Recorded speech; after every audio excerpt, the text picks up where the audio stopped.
in Washington, freedom is not free. You know that one. But many people miss the great paradox of freedom, that freedom is the greatest enemy of freedom. And there's three parts to that conundrum. The first is historical. If you condense all the years of civilization into 1 hour, free societies only come in the last 5 minutes, and they're fleeting and transient and brief. Why? Well, you can see how freedom very easily becomes permissiveness and becomes license and undermines freedom. Or freedom-loving people so love freedom that they want to be safe and they want to be secure, and they surround themselves with so much security, they're not free. One nation under surveillance. Or again, not funny, because you're doing it today. Or freedom-loving people so love freedom, they'll do anything to defend it, whatever it takes, including things that undermine freedom. Think Abu Ghraib and many examples like that. And all those three things have been seen in America in the last 20 years. The second part of the conundrum is political. As great philosophers of freedom like Montesquieu or Alexis de Tocqueville pointed out, freedom has two parts, but everyone concentrates on one, not the other. In Montesquieu's word, freedom depends on the structures of freedom, such as the Constitution and law. But that doesn't keep freedom. They may last a long time, but by itself, it doesn't keep freedom. To keep freedom sustained, you need not only the structures of freedom, but the spirit of freedom. And that may only last a generation or two unless it's cultivated. And his great disciple Tocqueville put it very simply, we need the law, but we also need the habits of the heart. From parents to children, from teachers to students, through civic education. But if the habits of the heart are not cultivated and sustained, freedom will go. And the third part of the conundrum is the deepest, the moral. Freedom requires some restraint. It's freedom within a form or a framework. But the only form, framework, or restraint that's appropriate to freedom is self-restraint. But self-restraint is precisely what's undermined when freedom flourishes. And you're back to the way it's undermined. Freedom becomes permissiveness, becomes license. And the net effect is that freedom is the greatest enemy of freedom, and it never lasts. On to a third point. We need to understand clearly the tasks that are required and assumed in establishing lasting freedom. If we look at America politically, they're very simple. But you could equally look at the spiritual parallels to each of these. The first task, in political terms, is winning freedom, the revolution, 1776. But of course, many countries have done that. The French, 1789, the Russians, 1917, the Chinese, 1949, I witnessed it as a boy. They all won their freedom, threw off some ancien regime. And obviously, Christianly, the first task is not winning freedom like that, but salvation and conversion. The second task, ordering freedom, giving it a political and constitutional framework in which it can prove solid. Now, the French didn't do it. The Russians didn't do it. The Chinese didn't do it. They failed at the level of ordering freedom, and their revolutions spiraled down to demonic disorder and tyrannies that were worse than the ones they replaced. The Americans, to their credit, did it. And of course, for us spiritually, conversion leads to the framework of living the way of Jesus and walking in the way of Jesus. The third task is the hardest one, which is sustaining freedom. The Constitution came a number of years after the Revolution. But the idea of sustaining freedom, or what the framers called perpetuating our institutions, is the work not of a few years or a few decades, but the running centuries. And the framers gave immense thought to that. In my 30 years in Washington, I've never seen anyone address that at all at the very moment it needs addressing. Now, the irony is that today the notion of sustainability is a buzzword everywhere. Sustainable capitalism, sustainable environment, sustainable development, you name it. But no one talks of sustainable freedom at the very moment it's profoundly needed.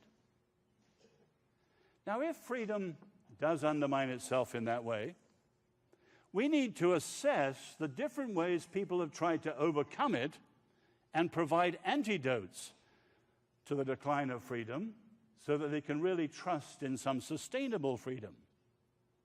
Now, if you raise that question, hardly anyone in the world has tackled it as self-consciously and deliberately and carefully as the American founders. They didn't give a name to what they were about. Tocqueville calls it the cultivation of the habits of the heart. My own term for it is the golden triangle of freedom.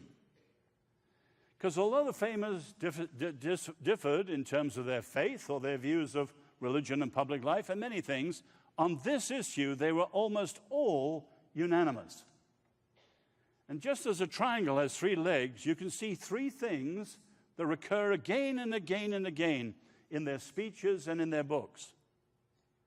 The first leg of the triangle, freedom, requires virtue. Virtue is a dirty word today, a kind of goody-goody notion, or people viewing it as imposed on other people. But for them, of course, it was rooted in the understanding of courage, but it included all sorts of things, honesty, loyalty, many other things, but all of this expressed in character. And you can see how far we've come from that.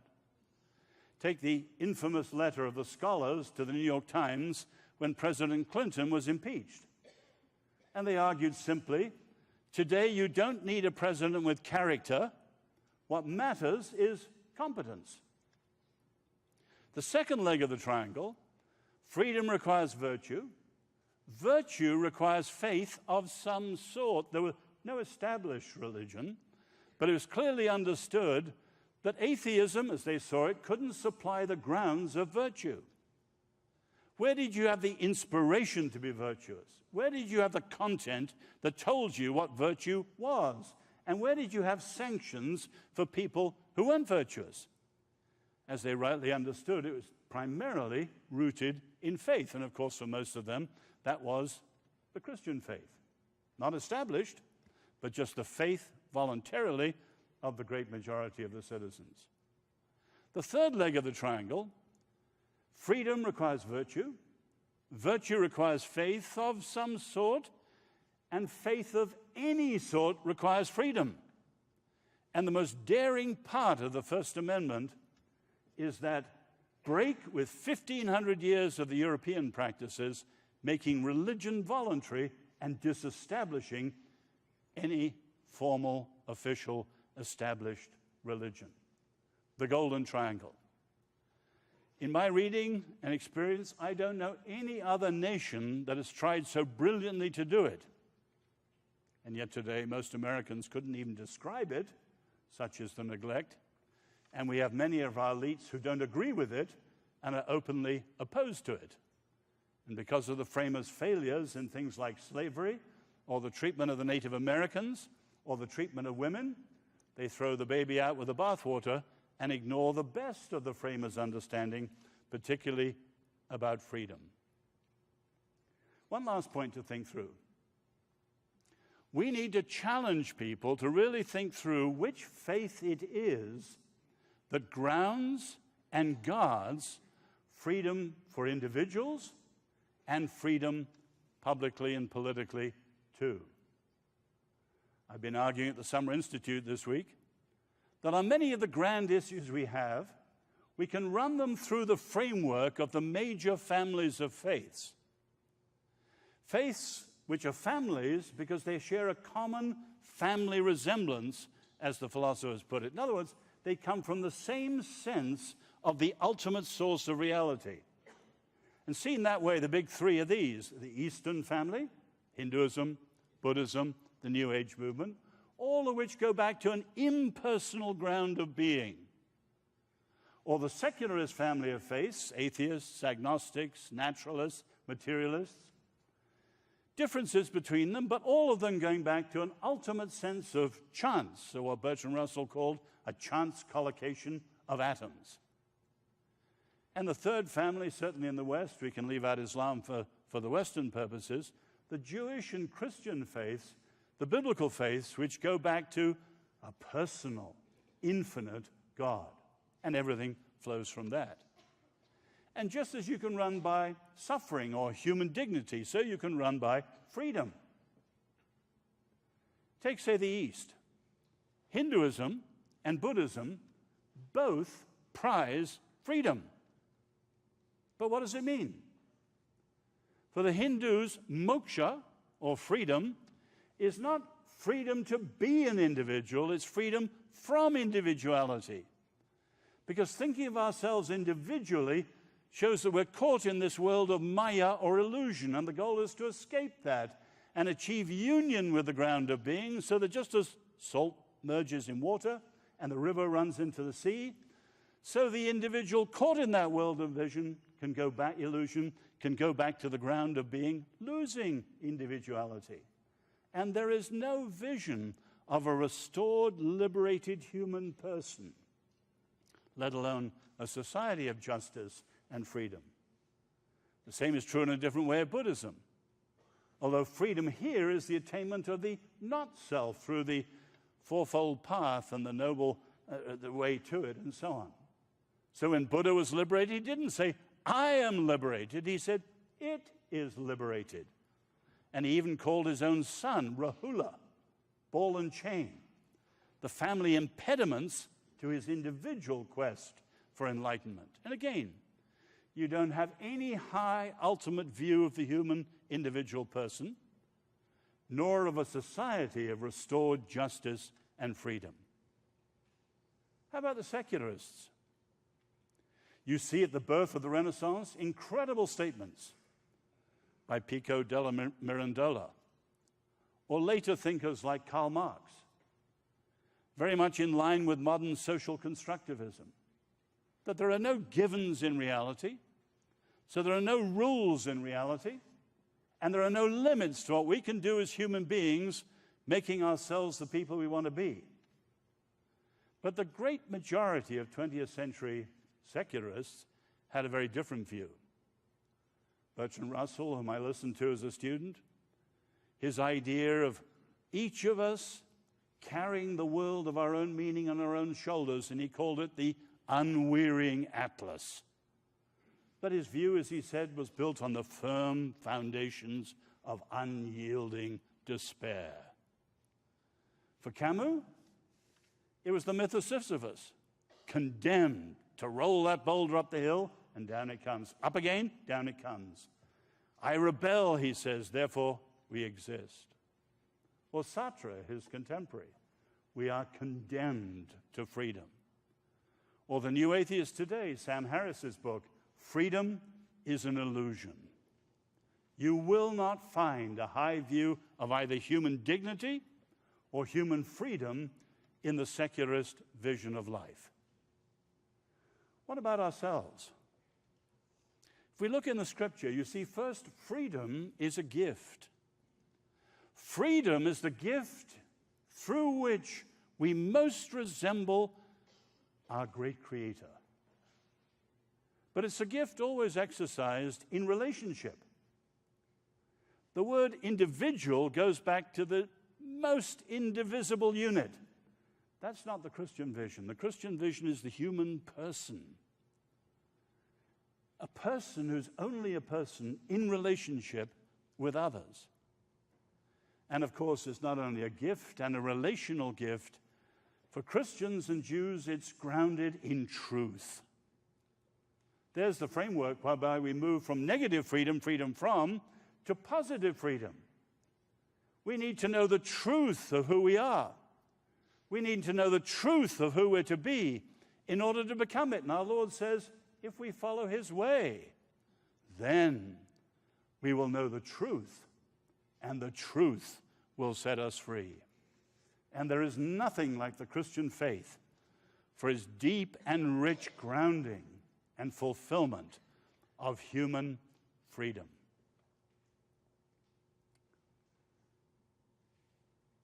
Have you ever been in Rome and looked out from the Palatine Hill? You can see in one glance the ruins of a long-gone kingdoms. And not far away, the remnants of a short, brief, but glorious republic. And very close to it still, the great stone bones of an empire which for hundreds of years was like a colossus that strode the world. You can just look at it and see how time's arrow flies. And nothing lasts forever. And then you go to Washington, where I'm living now, and you look around. You look at the statues, you look at the sayings and the quotations. It's all power and permanence. And you hear politicians in convention speeches saying, the best is yet to be. The present crisis of freedom in America goes to the core of this country. Augustine says, you understand a nation by what it loves supremely.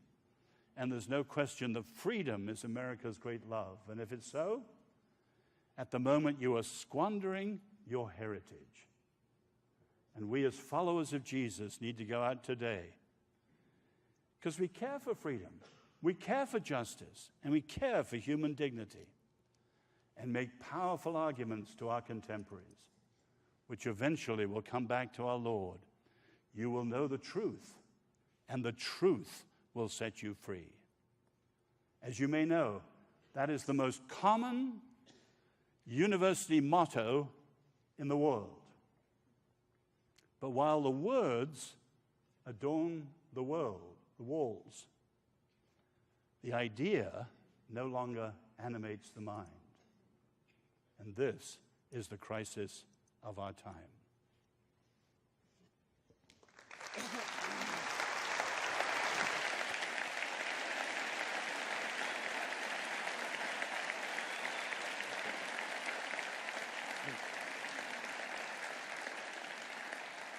Thank you, Oz, and we all feel very deeply, and thank you for that great oversight. We'd like to join me now in welcoming Dr. Ravi Zacharias. Come on now. Thank you.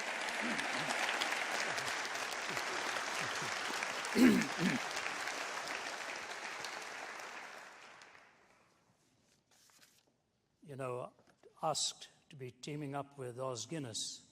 It's like asking me if I'd like to play doubles with Roger Federer as my partner. And the wonderful thing about having Roger Federer as your partner is if you win, you can always say, we won. And if you lose, you can say Roger was not having a very good day that day. I was having lunch with Oz yesterday, and after I got into my car, I had to chuckle that we both have a lot of snow on the roof. And with the global warming that's going on, even that is diminishing right now. But that's where our resemblance ends. And I feel sort of inversely capable of dealing with this subject. In fact, when I was told what the subject matter was and to team up with Oz, I said, you know, Oz can do this all by himself or get somebody else. But strangely, they did not give me the freedom to say no. So here I am, and I have to deal with this right now. I'm just warming up my vocal cords here, because I've been traveling so much, and about a few weeks ago, I completely lost my voice, totally. Could not whisper, could not even clear my throat. It's barely coming back now, and I hope within a few weeks it will be back to normal. But just to speak for a few moments at least gets it lubricated or warmed up a bit, so thank you for allowing me that privilege. In talking about this whole subject matter of freedom, I will approach it sort of linking it to what Oz has already said. The irony of the fact that so many universities have this as their motto, that if the truth shall set you free, you shall be free indeed. I know University of Texas is one of them. I think Johns Hopkins is another. I remember being at one of those universities and asking students if they knew what preceded that statement. And I didn't get a single person who answered that. Some even didn't know it had come from the Scriptures. What it really says is, if you abide in my word, you are my disciples. Then you shall know the truth, and the truth shall set you free. So it was really not truth hanging with its feet planted firmly in midair. It was the truth that had already been revealed propositionally, and on that basis, the incarnation and so on, as Pilate stood in front of Jesus and said, "What is truth?" and never waited for the answer. I want to give you a picture in the beginning here as I go to what I really want to address, and it is this. If you look at a nation like ours, every now and then you will hear some politician utter this statement: we are a nation of laws. It's true. But almost every nation would say that. The question is, whose laws and what laws are we really talking about? But if you were to talk to an average person, the idea that we are a nation of laws and due process and all is enshrined in our rights. The fact is, we look at the laws as the roots in the structure. The trunk of the tree then becomes the political structure with which we function. The laws provide the political structure, and then the branches become the outworking within culture of how those laws are being implemented and either giving us liberty or constraints. So the roots are the laws, the trunk is the political system, and the branches become the culture and our expression. But I have a question on that every time I think about it, and that is this. What holds the roots together? What is it that keeps the roots intact? And the fascinating thing is that nobody really thinks of an answer to that question. The roots can only be held if something solid is gripping those roots. And I believe it was Chesterton who said, "Nothing good comes out of mere or pure reason, nor out of pure art. There has to be a moral sense that underlies both art and reasoning." And in the last few days, maybe if I give you the exact words and the way he said it, you'll see how beautifully he says it. Nothing sublimely artistic has ever arisen out of mere art, any more than anything essentially reasonable has ever arisen out of pure reason. There must always be a rich moral soil for any great aesthetic growth. That rich moral soil that holds the laws together, that then grows into the trunk and the political structure and outwardly into the outworkings within our framework. That's what I want to talk about a little tonight. What is that moral soil? How do we find it? In the last few days and actually weeks, I've been reading a couple of books. One is Gertrude Himmelfarb's book, which is called Roads to Modernity. That was written somewhere around 2004, the great historian who's written so much on this subject. But then if you go back about 40 years, Russell Kirk penned that massive volume called Roots of American Order. Ironically, 40 years apart, they are both really saying the same thing, but coming at it from different angles. What Gertrude Himmelfarb actually does is go back to the framers, the writers, and the critics of the early days and points out something very critical in the three different enlightenments: the French Enlightenment, the English Enlightenment, and the American Enlightenment. The French, unfortunately, the term Enlightenment always seems to be just coupled with their thinkers. But the fact of the matter is there was an Enlightenment in England, there was an Enlightenment in the United States, and she goes to great trouble to point out what the difference really is.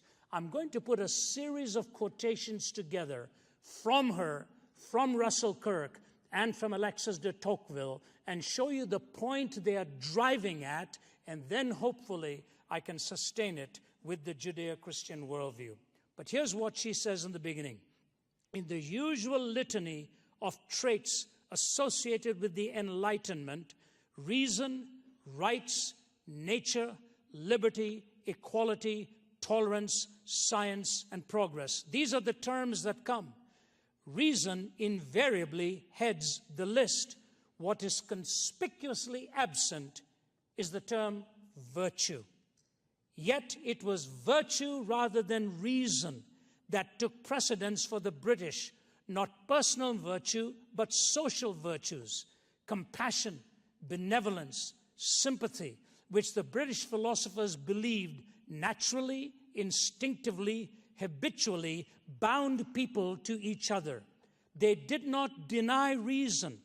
They were by no means irrationalists, but they gave reason a secondary, instrumental role rather than the primary, determinant one that the philosophers gave it. For the French, the rebellion was against the Papist Church and an authoritarian monarchy.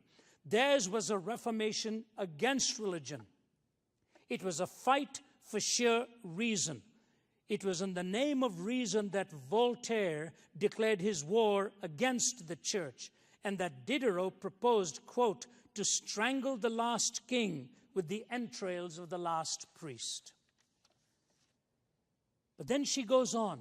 The driving force of the British Enlightenment was not reason, but social virtues or social affections. In America, it was also different, and the driving force was political liberty. But both in England and in America, for both of them, religion was not seen as the enemy. Rather, religion was interwoven into the culture. This is a key point. For the French, the authoritarianism of the Papist Church and the sort of the bullying that came from their monarchic history and so on, both of them were thrown off. What was it? Dickens said something, splendor rode hard on the bony shoulders of squalor, as they tightened the screws and tightened the screws and tightened the screws. When the lid was thrown open, both the church and the monarchy were just sort of tossed away from their thinking, and reason became supreme. The philosophers, that was key to them. But now she goes on to quote Tocqueville in the early years of America's founding. I think there's some brilliant comments he makes that I want to bring to your attention. Europeans exaggerate the influence of geography on the lasting powers of democratic institutions. Too much importance is attached to laws and too little to mores. Unquestionably, these are the three great influences which regulate and direct American democracy. But if they are to be classed in order, here's what Tocqueville is saying. I should say that the contribution of physical causes is less than that of the laws, and that of the laws less than mores. The importance of mores is a universal truth to which study and experience continuously bring us back. I find it occupies the central position now in my thoughts. All my ideas come back to it in the end. For the Americans, the ideas of Christianity and liberty are so completely mingled that it is almost impossible to get them to conceive of one without the other. It is not a question with Americans of sterile beliefs bequeathed by the past and vegetating. Rather, it is the living within them in the very depths of their soul. The irony is, this is a Frenchman, along with one other Frenchman, Professor Halevi, who wrote on the fact that for the American mind, religion was inextricably bound with their laws. And so when he's talking about mores, he's talking about exactly what Oz was talking about, the habits of the heart and the moral framework. But today, this loss of the absolute is so pronounced, and the ushering of relativism and the trumpeting of an anti-absolutist position is a given in our academy. So the overthrow of the past, the cultural revolution, what it is actually doing is breaking us away from shared meanings of the past. You must have shared meanings of the past. And the shared meanings of the past involved, as Tocqueville has reminded us, in this conjoining of freedom with religion. Listen to what he says further. Freedom sees in religion the companion of its struggles and its triumphs, the cradle of its infancy, the divine source of its rights.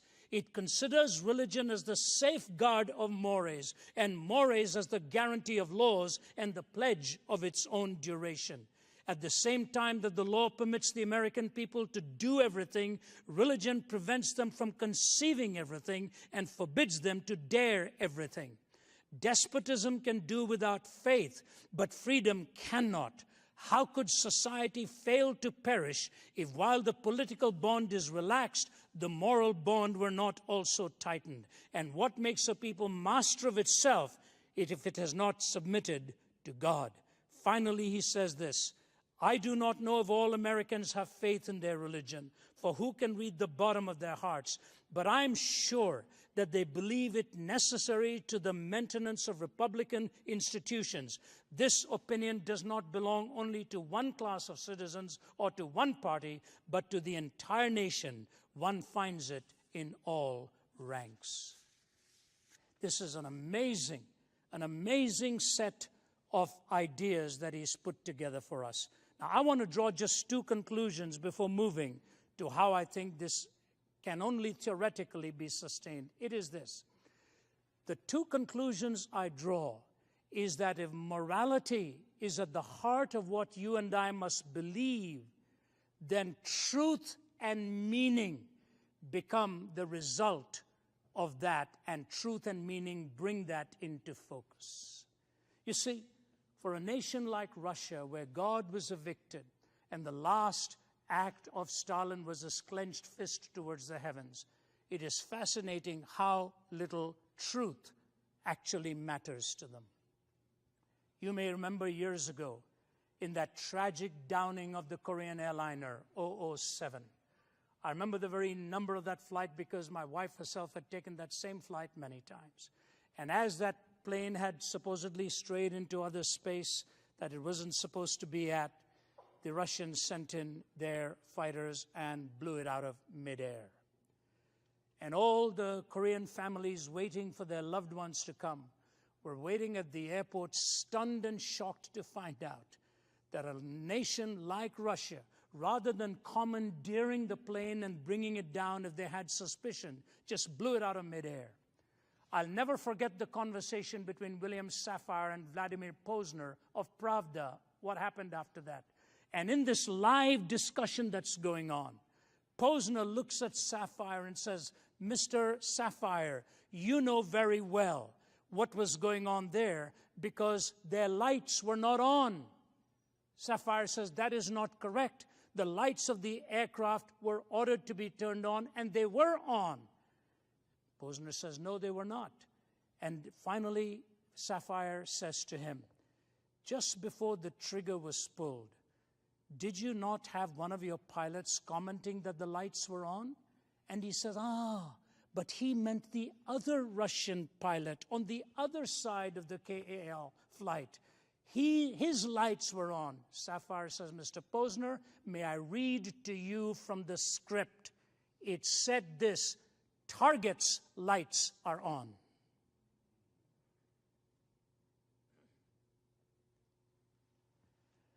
Vladimir Posner was a reporter for Pravda, which means truth.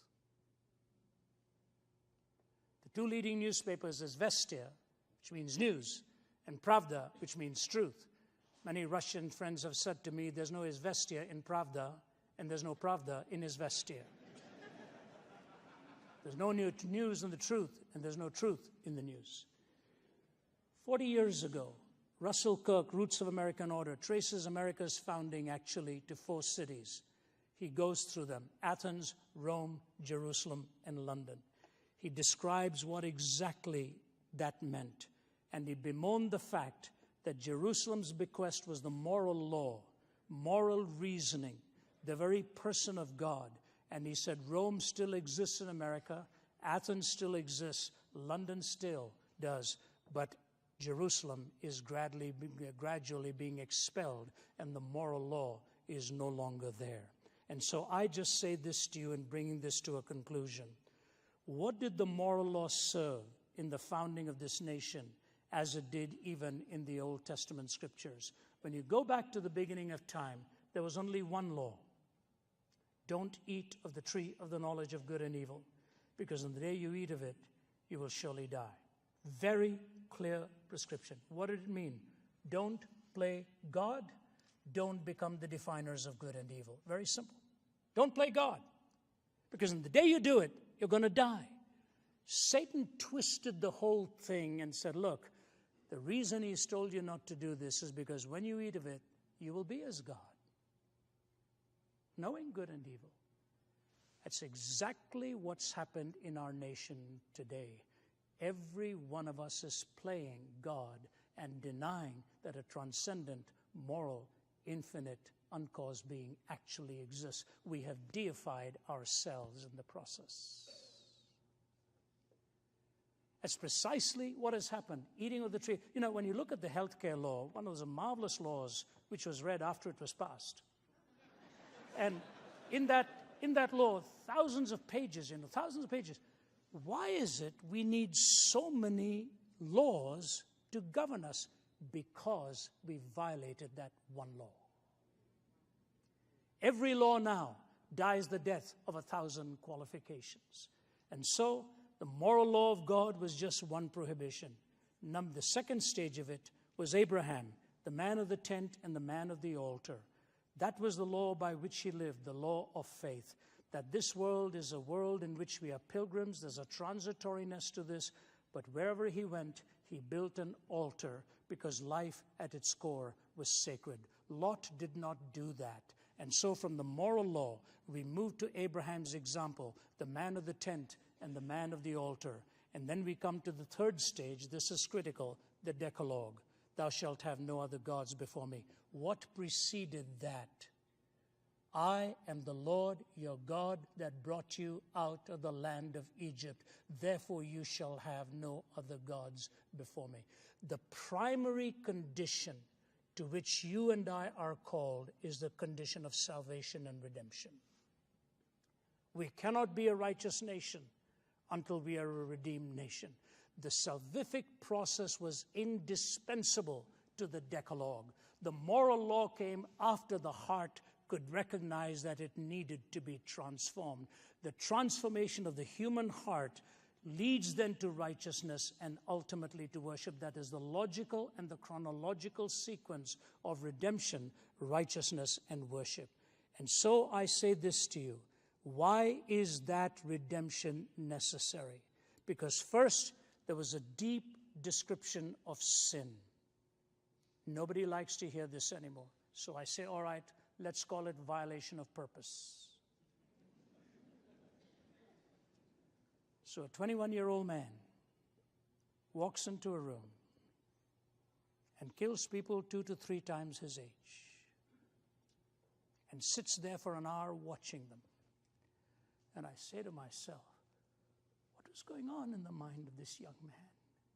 Beholding people who came to pray, to read God's word, who knows at their stage in life what struggles and pains were already etched into their consciousness, and now to be gunned down by a man like this. Oz often says in our discussion that catastrophic evil like this forces us to define the very term what we mean by evil. The first line ever published in North America, the first line ever printed in the New England Primer said this: in Adam's fall, we sinned all. It was the first line. And Muggeridge used to say the depravity of man is at once the most intellectually resisted fact, at the same time that it is the most empirically verifiable. It's a fact. Number two, the condition. Number one, the condition. Number two, the answer. There is no other worldview. There is no other worldview that takes you to a hill called Calvary, and on the 2 pieces of timber where a Savior is dying for his creation, the Savior. And what is happening there is grace and truth are centerpiece as revealed to us, the grace of God in his forgiveness and the truth of God, that sin is a destructive thing and you and I desperately need a Savior. Ladies and gentlemen, here's what I want to say to you. Watch discourse today. And we face this. Some of the hostile letters we get and the angry letters. Sometimes I put them down on my desk and I say, who is this person? Why is there so much hate in this heart? Where is the grace? Where is the courtesy? Where is the kindness? Grace has gone. It is ironic that in the early 1800s, Alexander Dumas and Victor Hugo were penning two books. Dumas wrote the book on the Count of Monte Cristo and Victor Hugo on Les Miserables. And the entire narrative in Les Mis, and Hugo was unpopular for that book in the beginning because he had a bishop playing the part of extending grace to a criminal. The story of grace, the story of courtesy. Why can't we disagree today without being so disagreeable? Why do we have to mount such bitterness, such language that cuts people down? Why can't we sit down across tables and talk it? To me, the cross not only gives me the story of grace, but it asks me to extend grace even to people who disagree. And lastly is the centerpiece of all of this, life beyond the grave. You know, John Locke, with all of his skepticism, when Locke was penning down what are the 5 most guiding things in his life, he began with the need for being healthy. And he went on to talk of law and so on. But the final climactic thought in John Locke's writing was this: he believed in an afterlife. He said, otherwise this life doesn't make any sense for me. And so you take the gospel story, you take the place of the law, and you put this all together and say true freedom cannot exist unless it is rooted in morality. Morality cannot exist unless it is based on transcendent truth. And the transcendent truth of the Judeo-Christian worldview, even Gertrude Himmelfarb mentions that, as does Russell Kirk, gives a whole chapter on the beauty and the glories of the Christian message. I close with one simple illustration, and that is this. Just this week, the founder of Freedom from Religion Foundation, Anne Nicole Gaylor, passed away at the age of 88. And, you know, she did what she wanted to do. And there's a list of all of her accomplishments, some of them quite astounding. And she asked her daughter not to have a memorial service of any kind, and also that she had no hope in the future life. She quoted Bertrand Russell, "My body is going to rot once I'm done away with." But then she added this qualifier: that's what makes life precious. Wow. Not true. Not true. Her life proved that all life was not precious to her. What she really meant was time was precious, or her life was precious. Unless we recognize the intrinsic worth of every life, we cannot make the statement that life is actually precious. Life is precious because it is the gift of God, and life does not end with these 70 years and 10. Augustine lay dying in his 70s. People were coming to his bedside to have him pray for them. 2 great books by Augustine, Confessions and The City of God. He brought his own soul for cleansing, and the city of God that he looked forward to, whose builder was God himself. If we look to an eternal city, and if we want to build our cities with truth, liberty, and righteousness, we will need the transcendent perspective of what the law can do and what the law cannot do. What the heart needs desperately is regeneration, and the hope beyond the grave ultimately brings complete justice as well. Liberty is a precious gift because life is precious, given to us by God himself. Those are my thoughts for you tonight. Thank you.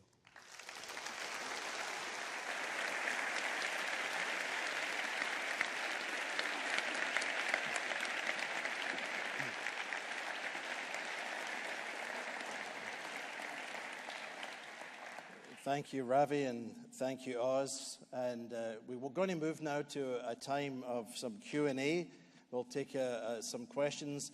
Just a word of apology in advance. We can obviously only get through a few, and we will try to do that. There will be a microphone in the center where you can come down and ask your question there. And we do ask that if you do come and ask a question, please, no speeches, no long 3-point sermons. And please don't ask Ravi or us tonight, are we absolutely free or are we predestined? That is not on the agenda tonight. Although I did say to Oz at the beginning, the two of you have been traveling the world so long, I know you've got this figured out, and everybody would like to know, but we won't go there tonight. So please pass on that one. If you would, keep it relevant to this topic so that we can have just some questions on this. We do want to think about freedom. And maybe if you just come and line up while we're doing that, I'm going to ask a question of our both gentlemen tonight just to begin us off. So if you get a question and you want to come down and line up, we can maximize the time. But Oz and Ravi, in both your respective ways, when we think of people coming with sense of hope, they look at times, changing times in culture. We've all seen the world change rapidly around us, but we also know from history, what should we actually be doing? I mean, many people, we get the ideas at times we see around us. We think of Germany during the Bonhoeffer years. We think of Christians living under communism. Even things today where life seems constrained. What would you say to us, or what would you like to say practically that people could go out of here today in their churches or in their individual lives? What should they practically be doing to make a difference into today's kind of climate and bring as agents of hope in a sense? I don't know if you want to take the first shot and then give Ravi a second to let us. Is it possible to turn up the lights? I'd love to see the audience. We are being asked if we can turn up the lights so we can see the audience a little bit. There we go. One of the questions I get asked a lot is, how on earth could the German Christians have caved in to National Socialism? And if you've ever looked at that period, the answer is actually very simple. If you understand the temper of the times, you can see the roots of cowardice, why they caved in. And if you look at much of the Christian church in America today, you have a similar temptation to cowardice. And I would say, Stuart, this is a time like Athanasius, Contra Mundum against the world, where he was exiled 5 times by the emperor, but kept coming back, standing for the faith, or Bonhoeffer, the Barmen Declaration. This is a time for Christians with convictions. They know who they believe, they know what they believe, why they believe, but they have courage. And we've got to practice the way of Jesus with gentleness, compassion, grace, but courage. That's what I would say. Thank you. Ravi? Can I say this to you? Oz feels that very, very deeply. We've talked a lot about this. And he keeps coming back to this. This is the Bonhoeffer moment for the church. It's the moment where our sacred beliefs are being threatened in so many different ways. I think he's absolutely right. We have to have the courage and the courtesy to engage. I would say, just to push that a little further, in our families and in our homes, it is vitally important we engage our children on issues like this, because they just are at a loss. They don't know how to deal with this. And that's just not the young ones, even our children who are in universities. They just don't know how to engage the opposition or engage the intelligentsia of their time. What do we say? How do we respond? I had a student from the University of Toronto who was in a PhD program who phoned me one day, and he said the professor began his course by saying, my goal in this course is to knock God out of you. Because I'm laying it before you. It's to knock God out of you. If you don't like listening to this, you don't have to attend, and I will be glad to sort of give you a passing grade or give you some other assignment, but I really think so seriously about what I want to talk about here that this is precisely the goal that I have in mind. The student phones me and he says, what am I going to do with this? I thought, really? I mean, I lived in Toronto for many years. My wife's from there. My wife's Canadian. And I thought, my goodness, in a city like that, a historic university like that, that's the goal. How do we raise our children? How do we talk to them? How do we engage them to show them what the challenges are? How to graciously counter this? And it's not always just giving answers, it's asking questions as well. And we as a team go into some of the most hostile settings there are. And I find it very ironic. At the oldest Islamic university, I think, in Malaysia, where there were mullahs and all seated. It was a very, very fearsome environment in which for me to speak about the defense of the Christian faith. They were kinder and more courteous in giving me a hearing there. Sometimes in the West, that is not always being accorded. I'm just shocked at the changing ways in which people are responding. And now even just recently in Romania, speaking to members of the Senate, and just about 2 weeks ago when I was there, he said, this is the first time God has been mentioned in these chambers. This is the first time prayer has been prayed in these chambers. Many political leaders came up and spoke and said, we want you guys to come back. We want you to come back and minister to us. Those who evicted God find out the cost of what it meant for their cultures. We've had the presence and the freedom of this, and now we are evicting him, and we are not thinking of the consequences of what all of this means. So standing on the shoulders of what Oz is saying here, courage for this hour, and I'll say carry it into your families to teach them what the Christian faith is all about, why it is coherent, and how to answer the questions that they're being challenged with. Thank you, Ravi. All right, young man, it looks like you're the first person at the microphone. Please go ahead. First, thank you both for blessing us this evening and coming and speaking with us. Thank you for coming tonight and blessing us with your words and wisdom that you have for us.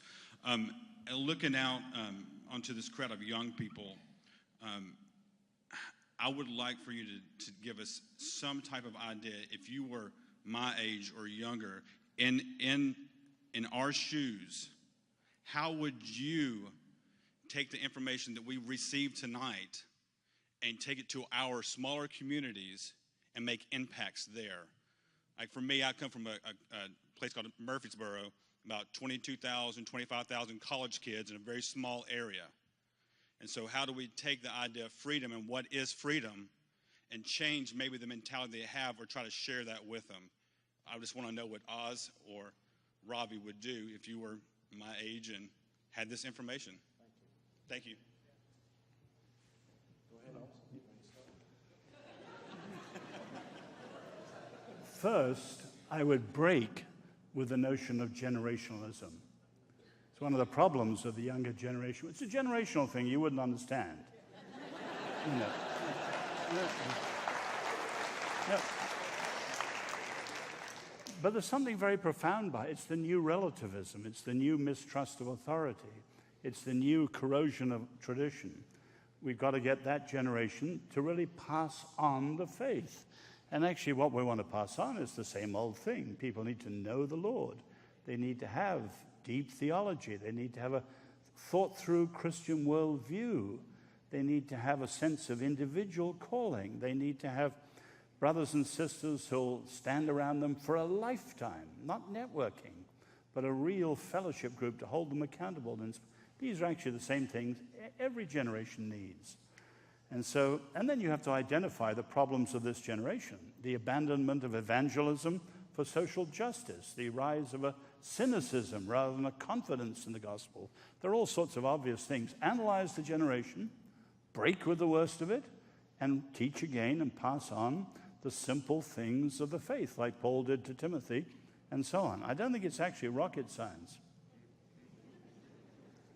I had two footnotes to that, too.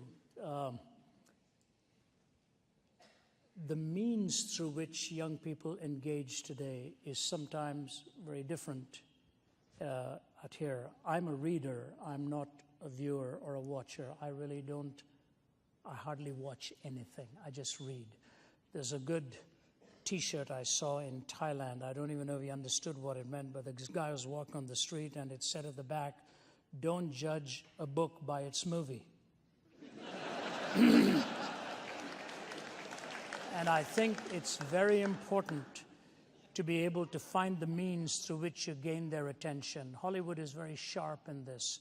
They know how to propagandize and how to impart ideas in the subtle form of a story. The existentialists were brilliant in this, in the way they wrote plays and the way they wrote stories. So maybe in your group it'll be great to find the kind of narrative in a story form and then open it up for discussion. It will get much more anchored within their own thinking. I think for the young who prefer to go through the eye gate, that would certainly be one way in which you can have that impartation to them. The second thing I would say is in dealing with the young is the more you ask questions, the more you open them up within their own assumptions. And it is the assumptions oftentimes that are flawed. And I think those assumptions are the ones that you can interact on, but it has to be one drop at a time. It doesn't really come wholesale. I know as a family man that it is easier for me to talk, to my son while we were watching a baseball game when everything we talked about seemed incidental to what was going on out there. And it was easier for him to absorb that than in a purely didactic setting, saying, now I want you to listen to me, here's what I want to say about such and such. If you find the setting in which there's a greater degree of being disarmed, they are more likely to listen and apply that. These are just some practical clues, but first and most importantly, I want to commend you for having that desire to try carry that on and find that contagious spirit. That is what we have for the hope of the future. Well, one other thing I was just going to say, and that is triggered with what Oz was saying here. When I travel overseas, I find young people are really taken up by social causes of justice and need and so on. And when you take them into those settings to see the world of need, then point out that oftentimes the exploitation of those people at the hands of very corrupt hearts. So the heart has to change somewhere along the way.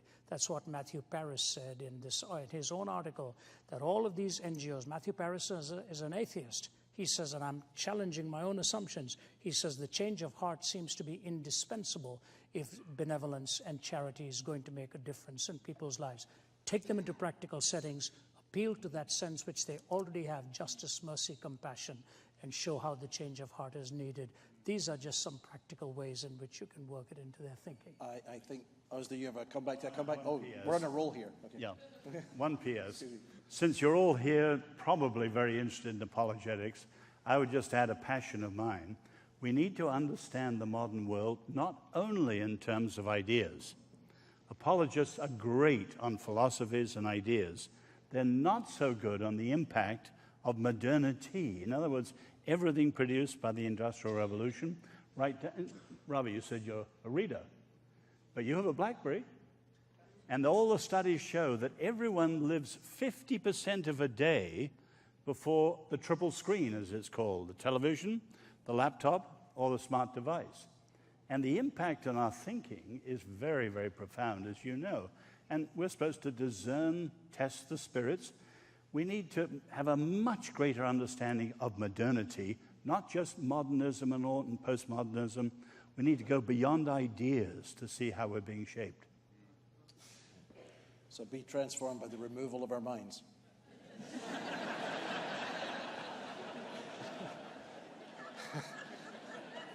He's not sure on that one. That's okay. Go ahead, Yeoman. Gentlemen, as our culture feels the tension between desire for freedom and desire for security, how can we best articulate the need for freedom of conscience? That is currently the burning issue. If you just think in 20 years, the Religious Freedom Restoration Act in the early 90s passed with only 3 people in the Senate and the House, hundreds of people, only 3 dissenters, universal approval. Now, a total fracturing of the understanding of religious freedom and freedom of conscience. Why? Because of the LGBT revolution and the way they're playing what they call a zero-sum game, so that anything that contradicts their freedom should be overruled. The tragedy with that is these are former liberals who are now highly illiberal, because if one human right, the new fashionable one, overrides the accepted traditional understanding of a deep human right, conscience and religious freedom, what you're saying is that rights are only a matter of power. And you're in a kind of Nietzschean power game that is destructive of all human rights. And it's just another example how many of our secularist friends can no longer give a foundation for human dignity. And now increasingly they can't give a foundation for freedom. And many of their ways of stressing it are undermining freedom. So it's not a matter of defending ourselves. We want to defend a right that is precious for all human beings. And if you go back to the history of religious freedom, the first mention was by a Christian, Tertullian, who argues that worship of God must be uncoerced and free. And you can see that running down the centuries, sadly contradicted by the Catholic centuries. But when it was rediscovered in the 17th century, Roger Williams, the founder of Rhode Island and so on, that was the point of it. This is a precious human right. Of course, we may face persecution and death, like our brothers and sisters under the Islamic State. So freedom of conscience is not on the level of the gospel. We are faithful to the gospel, but it is a precious right that gives us and everyone a freedom, and it's in danger this very year. And anyone who followed the Indiana case knows the very troubling responses to this issue.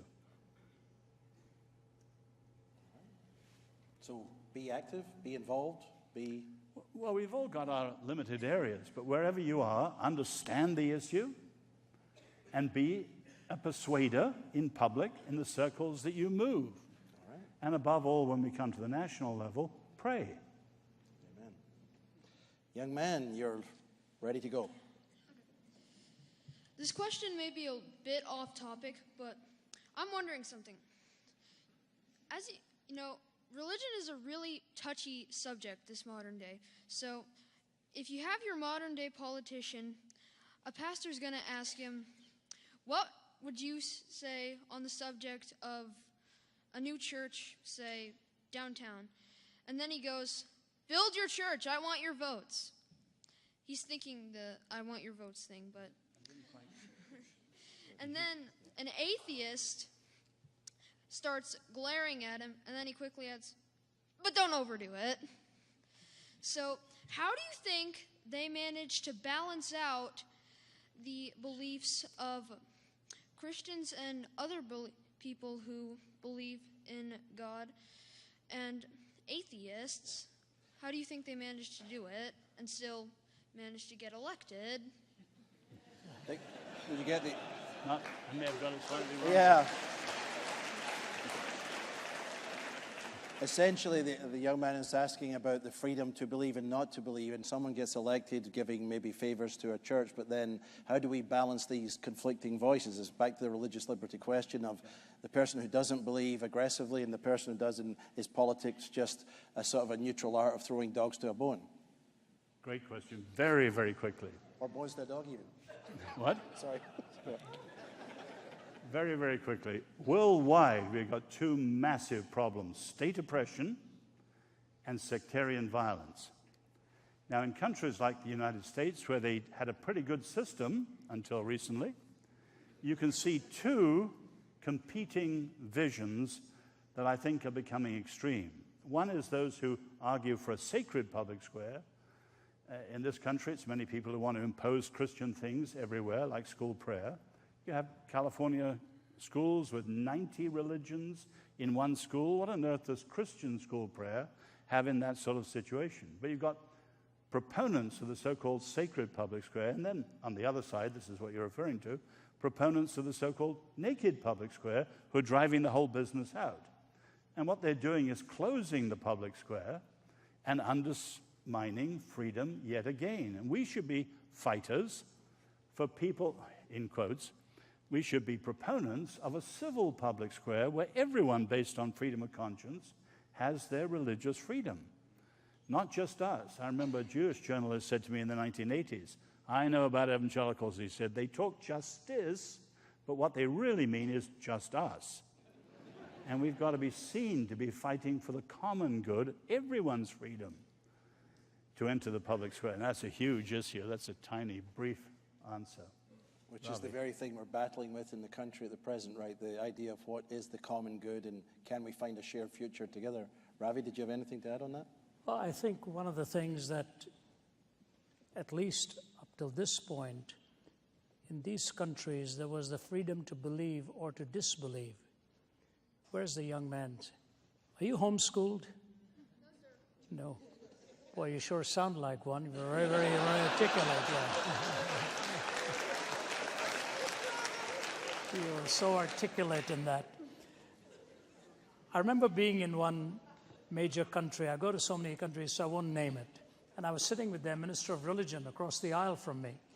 And he was asking me why I was coming there. And I said, yeah, I was being invited by the universities, and they were of that faith, predominant faith, and 80 to 90% of them were of that worldview. He said, are you coming there? I said, yeah. And so we started talking. And then he made the fact, he said, well, how much will you be discussing your own belief and so on and so forth. I could see he was getting a bit nervous about this. I said, can I ask you something? You talk about the freedom that you do have in your country. Do you really have the freedom to disbelieve as well? That sort of stumped him, pardon the cricketing term, but that's like being picked off on first base type thing. He didn't quite make it to the base. He was stumped for a moment. They really are not given the freedom to disbelieve. They are compelled. And so sometimes in some worldviews, for example, people will say, Islam is the fastest growing religion in the world, and I've spoken in many of their countries. It's not true. It's the fastest growing enforced religion in the world, because in many of their countries, they are not given permission to disbelieve. It's changing quite rapidly in some of these countries because they are fed up. Some of the young people are fed up of what they are seeing happening by the extremism within their worldview. So I say we should be able to have a situation in which you're free to believe and or disbelieve, and in the dialogue establish which position is true and why. We were given this privilege for a long time, but now you're really anathematized if you believe. You're put into a margin. You're said, you're really not in the inner circle. Disbelief and unbelief is more popular now than for somebody to say, I have a genuine faith in God.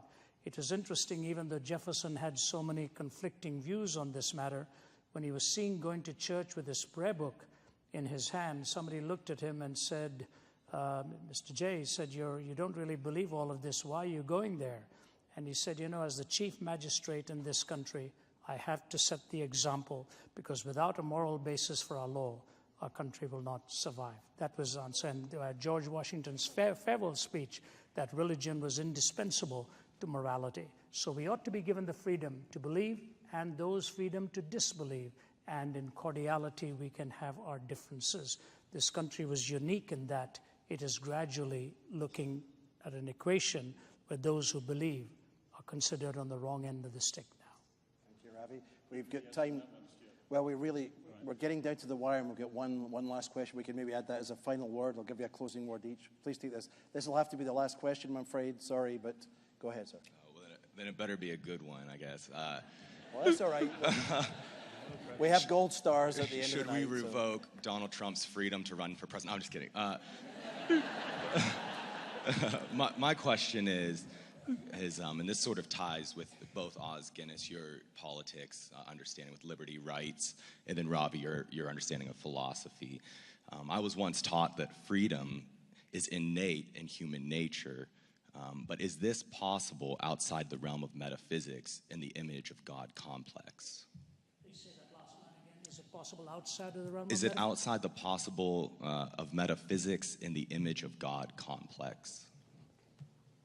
Very quickly, no. That's why I was saying the worldviews at the end. Read Sam Harris, freedom is an illusion within its naturalistic framework. As I say, the Eastern understanding of freedom is very, very different. And the biblical idea is that made in the image of God, freedom is a gift. As I say, the Lord is the only purely free one. He does what he wills perfectly. We don't. When we do what we will, we're fallen. Sometimes good, sometimes evil. But gift, as I said, is that gift of God through which we most resemble our Creator. That's why it's precious. So the answer is no. Ravi, did you want to add? Or okay. Well, ladies and gentlemen, before we wind up, I'd just like to say, gentlemen, would you like a closing statement? Yes, and I was going to give that to you, so please go ahead. I just had one thing to the previous question. Again, I'm involved in 2 projects now on religious freedom, freedom of conscience in Washington. There are lots of good things being suggested in the country. The missing factor every time is leadership. You've got political leaders, no statesmen. And we need to pray that God will raise up a leader. When my book on Free People's Suicide came out, I was invited to the Congress by a veteran who'd been there 30 years. He said, I really like your book, but the reason I'm not as hopeful as you are is there are no leaders, and having been here 30 years, all you have is partisan bickering. There is no leadership. There's no Lincoln. There's no FDR. There's no Winston Churchill. We should pray the Lord will raise up a leader. Amen.